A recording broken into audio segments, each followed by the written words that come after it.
voici de nouveau de retour sur le plateau de À tort ou raison. On va continuer donc l'inventaire de toutes ces sciences formidables. On va passer à Madame Marie-Claire Estevin. Alors là, vous avez obtenu le premier prix au Festival international de la voyance, s'il vous plaît. Et vous avez fait sensation. Ça, je l'ai lu, c'est reconnu, ça c'est porté à votre crédit. Alors, est-ce que c'est un coup de peau ou est-ce que c'est une vraie voyance? Non, d'abord, je vais vous expliquer. Je suis voyante, je suis médium et je suis fière de l'être. Je suis un peu comme Obélix, je suis tombée dedans quand j'étais petite. Et en fait, quand on est enfant, on ne sait pas trop qu'on est voyant ou qu'on a des ressentis comme ça. C'est en grandissant, petit à petit, qu'on fait des remarques à des gens et qu'on vous dit « mais comment tu le sais ?» Vous voyez, c'est comme ça. J'ai travaillé avec des scientifiques, j'ai réussi des expériences à la télévision et que ce soit la palme du festival à Cannes, tout ça c'est du baratin, ça vaut rien. Hein, c'est ce que je suis et ce que je fais avec mon cœur, avec mon honnêteté.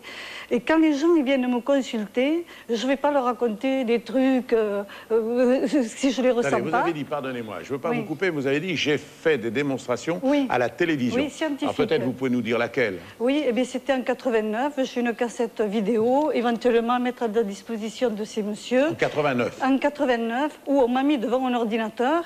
Alors moi j'ai dit à la personne, écoutez, moi les ordinateurs, c'est pas mon sur truc. quelle chaîne? Sur la une, et c'était sur... attendez, mais j'ai un trou. Vous avez un trou. Bon, enfin, peu importe, c'était un samedi à 13h30. En vous concentrant, peut-être vous allez retrouver, non? Oui, mais je l'ai sur le bout de la langue, mais ça ne va pas me dire. C'est emmerdant, ça, dites-moi. Une voyante qui a les choses... Non, mais de toute façon, eh oui.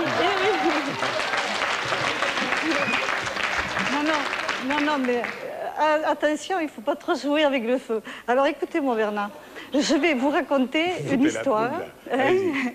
Alors d'abord, j'ai fait donc cette expérience scientifique devant les caméras et après... Qui consistait en quoi? Eh bien, on m'a mis devant un écran d'ordinateur.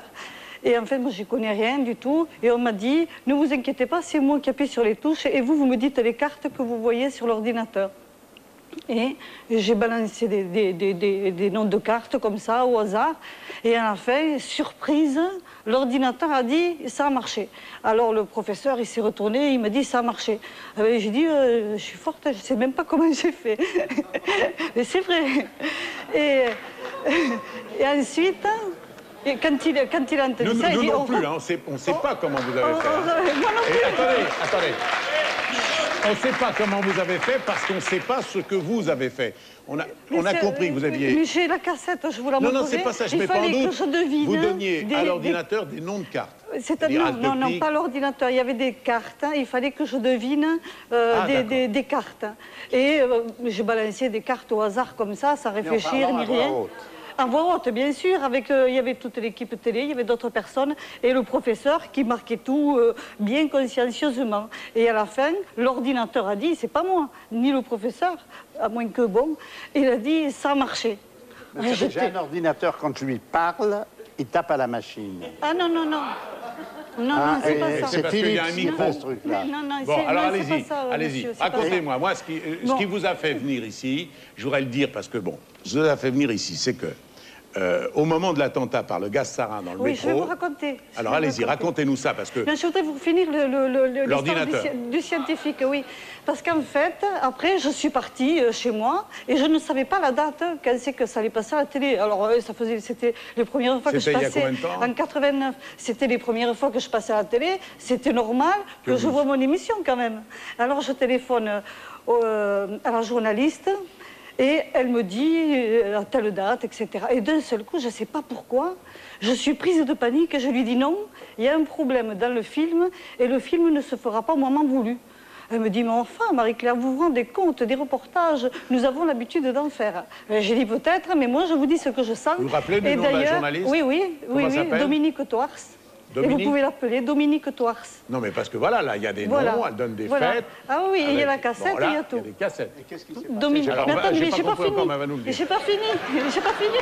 Allez-y. Vous ne me laissez pas terminer. Allez-y. Alors, je fais donc je lui dis qu'il y aurait un problème dans le film. Et voilà, elle me dit qu'elle avait l'habitude de faire des reportages et qu'en fait, elle n'avait pas visionné la cassette et qu'elle n'en savait rien. 3 jours après, elle me téléphone, elle me dit « Chapeau, Marie-Claire, chapeau, le film est inaudible, il faut tout recommencer ». Et me voilà reparti. Alors ils m'ont emmené partout, au restaurant et partout. Et vous avez refait le film. Et on a refait l'émission. Voilà. Ensuite, autre chose, je suis invitée. Chapeau. C'est quoi votre... Bah attendez, elle a une journaliste au téléphone, Ben oui. Mais- elle lui dit, mais la cassette, elle ne pourra pas être diffusée tel jour. Oui, oui. La journaliste la rappelle 3 jours après en lui disant, mais c'est Est-ce que je extraordinaire. peux me permettre de demander à madame, Oui. dans l'émission Nous sommes, chère madame, là, je vous écoute, est-ce que vous voulez bien nous faire, là, de la même façon qu'aussi brillamment vous l'avez fait, ces journalistes, une prédiction quelconque? Je peux vous faire des prédictions, mais attendez. à l'émission. Mais attendez, soyez cool, détendez-vous. On est là pour passer un bon moment.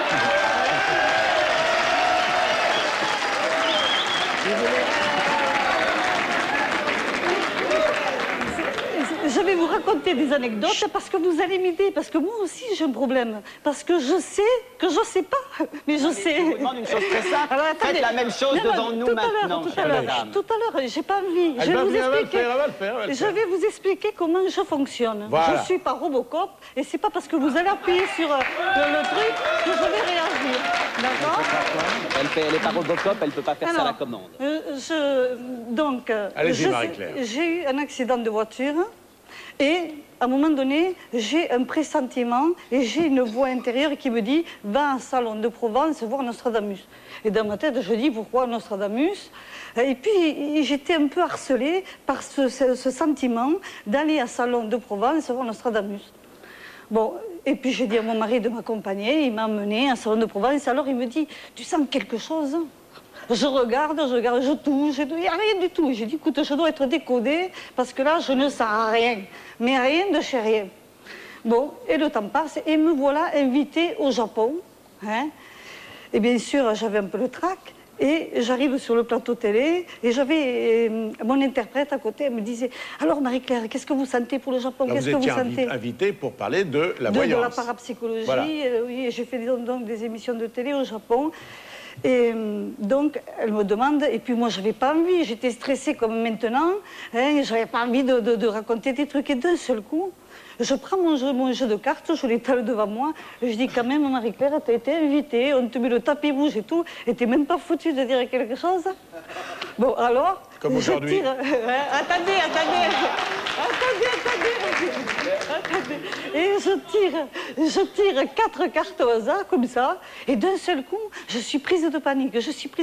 Je me mets les mains comme ça, c'était en 92, et je dis, il va y avoir un attentat dans le métro à Tokyo au gaz.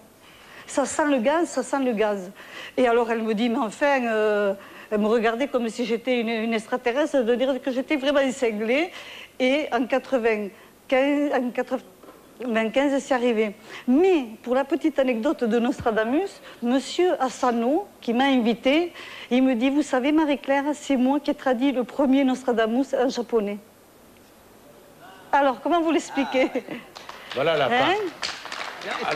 Je vais vous faire juste je vais faire une confidence. Allez-y. Je vais vous faire une confidence. Moi, j'ai fait un rêve prémonitoire. Je ne crois pas au rêve prémonitoire. Et j'ai rêvé, il y a 10 jours, que je voyais un ami que je n'avais pas vu depuis 10 ans. Je n'avais aucune raison de rêver à lui. Et le lendemain, il m'a téléphoné. Qu'est-ce que je me suis dit? J'aurais pu me dire, en effet, comme je viens de vous le dire, que j'ai fait un rêve prémonitoire. Parce que les gens, souvent, et il y en a des millions qui nous regardent et qui disent « Mais moi, ça s'est vérifié ». Sauf qu'ils oublient, comme j'aurais pu l'oublier, les milliers de rêves que vous avez faits, où jamais ce que vous avez rêvé ne s'est produit. Et quand une fois ça se produit, effectivement, vous dites « J'ai fait un rêve prémonitoire ». Et les gens ont cette conviction-là. Avec les voyants, c'est pareil. Quand une fois la chose se produit, comme le disait M. Charpak, on oublie les milliers de fois où ça ne s'est pas produit pour ne retenir que la fois où ça s'est produit. Écoutez, j'ai travaillé avec un autre professeur. Alors, Non. en